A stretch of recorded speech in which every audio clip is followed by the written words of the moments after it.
How are you guys doing? Today is Saturday, February 12th, 2022. I'm James Sims, and for this episode of The Elite, I'm going to review yesterday's Elite matchups and performances from Friday, February 11th, 2022. And of course, I'm going to take a step back and look at where we are as we are in the second half of the basketball seasons as they are still underway, as the NBA has already selected its All-Stars. The NFL, however, is leading up to its final game of the 2021-22 season, which is Super Bowl 56, which will take place in SoFi Stadium at 6 o'clock or at 6:30 on Sunday. And of course, we are about to enter yet another week of international soccer, not to mention yet another day of Winter Olympic excellence in Beijing. Starting off with college basketball, there were two top 25 teams that faced off yet last night within the Big East.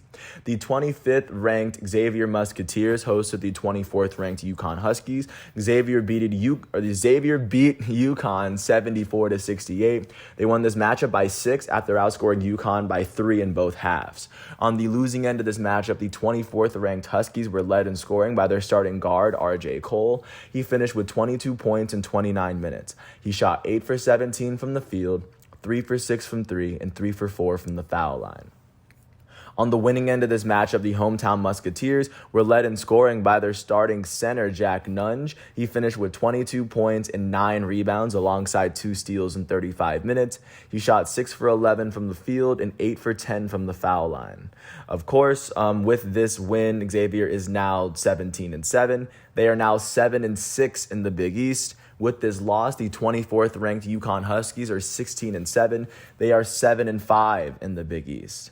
That was the only matchup yesterday, as of course there's a lot of college basketball going on today. Taking a look at what's going on at the professional level, starting off at the NFL, of course, like I said, Super Bowl 56 going to take place on Sunday at 6:30 on NBC as the Los Angeles Rams, the 4th seed in the NFC, are going to face off against the Cincinnati Bengals, who are the 4th seed in the AFC. Even though the Rams are the away team, they are going to be the second team in NFL history who will be playing a Super Bowl in their home stadium because the Super Bowl is a neutral site game. Taking a look at what went down in the NBA, jumping out to Detroit, the Detroit Pistons hosted the Charlotte Hornets. The Hornets were able to beat the Pistons 141-119. The Hornets won this game by 22 after they outscored the Pistons by 24 in the first half. On the losing end of this matchup, the Pistons would be led in scoring by their starting small forward, Saddiq Bey. Bey finished with 25 points and 2 steals in 35 minutes. He shot 8 for 16 from the field, 3 for 8 from 3, and he shot a perfect 6 for 6 from the foul line. Their starting center, Isaiah Stewart, finished with 15 points, 12 rebounds, and 2 blocks in 30 minutes. He shot 7 for 14 from the field and 1 for 2 from the foul line. Their point guard off the bench, Killian Hayes, would finish with 11 points and 12 assists in 28 minutes. He would go on to shoot 5 for 9 from the field, and he went 1 for 2 from 3. On the winning end of this matchup, the Charlotte Hornets elite starting point guard LaMelo Ball would finish with 31 points, 5 rebounds, 12 assists, and 4 steals in 32 minutes. The first-time All-Star shot 10 for 14 from the field, 7 for 9 from 3, and 4 for 5 from the foul line. Their starting shooting guard Terry Rozier finished with 25 points, 10 rebounds, 11 assists, and 4 steals in 37 minutes. He would shoot 9 for 18 from the field, 3 for 8 from 3, and a perfect 4 for 4 from the foul line. Their starting small forward, Miles Bridges, would finish with 25 points and 2 steals as well as 6 turnovers in 38 minutes. He shot 10 for 16 from the field, 2 for 5 from 3, and he shot 3 for 4 from the foul line.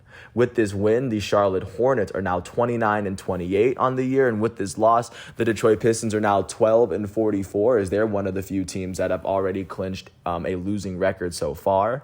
Taking a look at what happened in Indianapolis, the Indiana Pacers hosted the Cleveland Cavaliers. The Cavaliers beat the Pacers 120-113. The Cavs won this matchup by 7 after they outscored the Pacers by 15 in the fourth quarter. On the losing end of this matchup, the Indiana Pacers were led in scoring by their new starting point guard, Tyrese Halliburton. He finished with 23 points, 6 assists, 3 steals, and 6 turnovers in 40 minutes. He would go on to shoot 9 for 15 from the field, 4 4 for 6 from 3, and he made his only free throw attempt on the night. Their starting small forward, O'Shea Brissett, finished with 18 points, 11 rebounds, and 2 blocks in 38 minutes. He shot 5 for 12 from the field, 3 for 8 from 3, and 5 for 6 from the foul line. On the winning end of this matchup, the Cleveland Cavaliers were led in scoring by their starting center, Jared Allen. He finished with 22 points and 14 rebounds in 34 minutes. He shot 8 for 12 from the field and a perfect 6 for 6 from the foul line. Their starting shooting guard, Karis LeVert, finished with 22 points, 5 assists, and 3 steals in 36 minutes. He shot 10 for 19 from the field, 1 for 2 from 3, and 1 for 2 from the foul line. With this win, the Cleveland Cavaliers are now 35-21. With this loss, the Indiana Pacers are now 19-38. Taking a look now at what is going on in Philadelphia, the 76ers hosted the Oklahoma City Thunder. The Sixers beat the Thunder 100-87. They won this matchup by 13. They would outscore the Thunder by 16 in the middle 2 quarters combined. On the losing end of this matchup, the Oklahoma City Thunder would be led in scoring by their starting center, Derek Favors. He finished with 16 points, 9 rebounds, and 3 blocks in 28 minutes. He shot 8 for 13 from the field. On the winning end of this matchup, the hometown Philadelphia 76ers were led in scoring by their elite starting center out of Kansas, Joel Embiid. Embiid finished with 25 points, 19 rebounds, 4 assists, and 5 blocks in 35 minutes. He shot 8 for 25 from the field, 1 for 7 from 3, and he shot 8 for 11 from the foul line. Their starting point guard, Tyrese Maxey, would go on to finish with 24 points and 5 rebounds in 32 minutes. He shot 9 for 14 from the field, 2 for 4 from 3, and 4 for 5 from the foul line. Their starting power forward, Tobias Harris, finished with 17 points and 11 rebounds alongside 3 blocks in 36 minutes. He shot 7 for 16 from the field, 2 for 3 from 3, and he shot 1 for 1 from the foul line. With this win, the Philadelphia 76ers are now 33-22. With this loss, the Oklahoma City Thunder are now 17-38. Taking a look now at what went down in Atlanta, the Atlanta Hawks hosted the San Antonio Spurs. The Spurs beat the Hawks 136-121. They would win this matchup by 15 after they outscored the Hawks by 14 in the first quarter, 17 for the first half. On the losing end of this matchup, the hometown Atlanta Hawks were led in scoring by their shooting guard off the bench, Bogdan Bogdanović. Bogdanović finished with 23 points, 5 rebounds, and 2 steals in 30 minutes. He shot 8 for 14 from the field, 5 for 8 from 3, and he would shoot a perfect 2 for 2 from the foul line. The Atlanta Hawks' elite starting point guard, Trae Young, would finish with 18 points, 4 rebounds, 11 assists, and 5 turnovers in 35 minutes. Young shot 6 for 15 from the field, 2 for 8 from 3, and a perfect 4 for 4 from the foul line. Their starting center, Clint Capella, finished with 13 points and 11 rebounds in 21 minutes. He shot a perfect 6 for 6 from the field, and he shot 1 for 2 from the foul line. On the winning end of this matchup, the San Antonio Spurs were led in scoring by their starting point guard, DeJounte Murray. He finished with 32 points, 10 rebounds, 15 assists, and 4 steals in 32 minutes. He shot 11 for 18 from the field, 2 for 5 from 3, and 8 for 9 from the foul line. Their starting small forward, Keldon Johnson, finished with 26 points, 5 rebounds, and 5 assists in 33 minutes. He shot 8 for 13 from the field, 6 for 8 from 3, and a perfect 4 for 4 from the foul line. Their starting shooting guard, Devin Vassell, finished with 20 points and 5 rebounds in 28 minutes. He shot 9 for 13 from the field and a perfect 2 for 2 from 3. With this win, the San Antonio Spurs are now 21-35. With this loss, the Atlanta Hawks are now 26-29. Taking a look now at what is going down in Boston. The Celtics hosted the Denver Nuggets, and the Celtics were able to beat the Denver Nuggets 108-102. The Celtics won this matchup by 6 after they outscored the Nuggets by 9 in the fourth quarter. They outscored the Nuggets by 15 in the second half. On the losing end of this matchup, the Nuggets were led in scoring by their elite starting center, Nikola Jokic. Jokic finished with 23 points, 16 rebounds, and 11 assists and 2 blocks, as well as 9 turnovers in 34 minutes. Last year's regular season MVP shot 9 for 20 from the field, 3 for 10 from 3, and 2 for 4 from the foul line. On the winning end, the hometown Boston Celtics were led in scoring by their elite starting small forward, Jason Tatum. He would finish with 24 points, 6 rebounds, 5 assists, and 3 steals in 37 minutes. He would shoot an 8 for 19 from the field, and he shot 7 for 8 from the foul line. He shot 1 for 8 from 3 on the night. Their starting point guard, Marcus Smart, finished with 22 points, 5 rebounds, 7 assists, 5 steals, and 5 turnovers, all in 39 minutes. He shot 6 for 16 from the field and 8 for 10 from the foul line. Their starting center, Robert Williams III, finished with 15 points, 16 rebounds, 2 steals, and 3 blocks in 37 minutes. He shot 7 for 12 from the field and 1 for 2 from the foul line. With this win, the Boston Celtics are now 32-25. With this loss, the Denver Nuggets are now 30-25 or on the team as a Western Conference team. Taking a look at what happened in Chicago, the Chicago Bulls hosted the Minnesota Timberwolves. The Bulls beat the Timberwolves 134-122.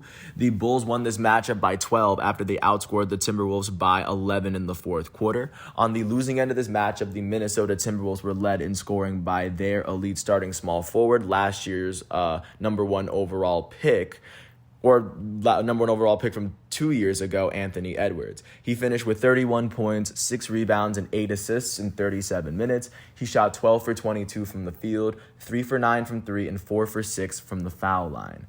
On the winning end of this matchup, the hometown Chicago Bulls were led in scoring by their starting small forward, DeMar DeRozan. He finished with 35 points, 6 rebounds, and 6 assists in 38 minutes. He shot 14 for 22 from the field and a perfect 7 for 7 from the foul line. Their starting center, Nikola Vucevic, finished with 26 points, 8 rebounds, and 7 assists in 35 minutes. He shot 11 for 14 from the field, 2 for 4 from 3, and a perfect 2 for 2 from the foul line. Their starting small forward, Javonte Green, finished with 23 points in 31 minutes. He shot 10 for 13 from the field and 3 for 4 from 3. Their point guard off the bench, Kobe White, would finish with 22 points, 6 rebounds, and 2 steals, all in 29 minutes. He shot 8 for 12 from the field and 6 for 10 from 3. Their starting shooting guard, Ayo Dosunmu, finished with 14 points, 4 rebounds, 10 assists, and 3 steals in 42 minutes. He shot 6 for 7 from the field and 2 for 3 from 3. And the Bulls' all-star starting shooting guard, Zach LaVine, would finish with 12 points, 4 rebounds, and 6 assists in 37 minutes. He shot 5 for 14 from the field, 1 for 6 from 3, and 1 for 3 from the foul line. I named 6 players for the Bulls' stats lines. But with this win, the Bulls are now 35-21, and with this loss, the Minnesota Timberwolves are now 29-27. Last but not least, taking a look at what happened in Salt Lake City, the Utah Jazz hosted the Orlando Magic. The Jazz beat the Magic 114-99. They won this game by 15 after they outscored the Magic by 16 in the first quarter and by 12 in the fourth, by 28 in the bookend quarters. On the losing end of this matchup, the Orlando Magic were led in scoring by their starting center out of Duke, Wendell Carter Jr. He finished with 22 points and 9 rebounds in 34 minutes. He shot 9 for 17 from the field. And on the winning end of this matchup, the hometown Utah Jazz were led in scoring by their elite starting shooting guard, Donovan Mitchell. He finished with 24 points, 7 rebounds, and 3 steals in 35 minutes. He shot 6 for 19 from the field, 3 for 11 from 3, and 9 for 10 from the foul line. Their center off the bench, Hassan Whiteside, finished with 15 points, 18 rebounds, and 2 blocks in 27 minutes. He shot 7 for 9 from the field and 1 for 2 from the foul line. With this win, the Utah Jazz are now 35-21, and with this loss, the Orlando Magic are now 13-44. Taking a look at what happened in soccer, taking a look at what happened outside of the States. In the German Bundesliga, RB Leipzig was able to beat Cologne as they were able to score all 3 of their goals by the hour mark in the game. PSG was able to beat Stade Rennais in the Ligue 1 as Kylian Mbappe's 93rd minute goal keeps PSG on top of that table. Taking a look at what happened yesterday on February 11th, the seventh day of medaling in the 2022 Winter Olympic Games that are being held in Beijing, the capital of China. Looking first at the women's Super G in the alpine skiing event, the gold medal went to Lara Gut-Bertrami of Switzerland. Austria would get the silver, and then Switzerland would win bronze. In the biathlon, the gold medal was in the women's 7.5 kilometer sprint, the gold medal was given to Marta Olsbu Roisland of Norway. Sweden would take the silver, and Italy would take the bronze. In cross-country skiing, in the men's 15-kilometer classic, the gold medal went to Ivo Niskanen of Finland. I'm sorry if I butchered the name, of course, as the Russian Olympic Committee would pick up the silver and Norway would pick up the bronze. Looking at what happened in short track speed skating in the 1,000 meter in the women's side, the gold medal went to Suzanne Schulting of the Netherlands. South Korea would pick up the silver, and Belgium would pick up the bronze. In skeleton, the gold medal would be given to Christopher Grothier of Germany. Germany would pick up the silver, and then China would pick up the bronze. In the men's snowboard halfpipe, the gold medal was given to Ayumu Hirano of Japan, after he was the first person to ever complete the triple cork successfully. He did it twice. Australia would pick up the silver medal, and Switzerland would pick up the bronze.